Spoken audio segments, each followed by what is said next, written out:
You will never have seen anything like you're about to see in this video.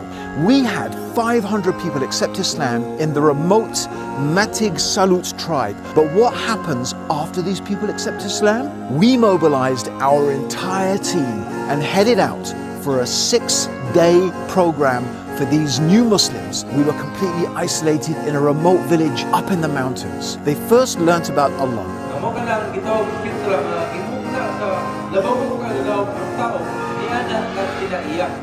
They then started to learn the actions for wudu.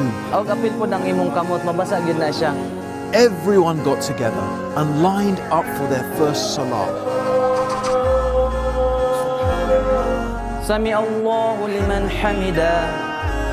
Everything comes in steps. It was time to memorize the mother of the Quran. Gairin Magdubi. Everyone was in groups with their teachers, memorizing the verses of the Quran. It was an incredible sight to see. So many people learning how to worship Allah.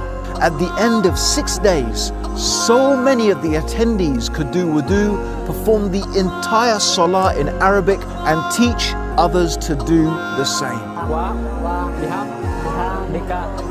This is what you call new Muslim support.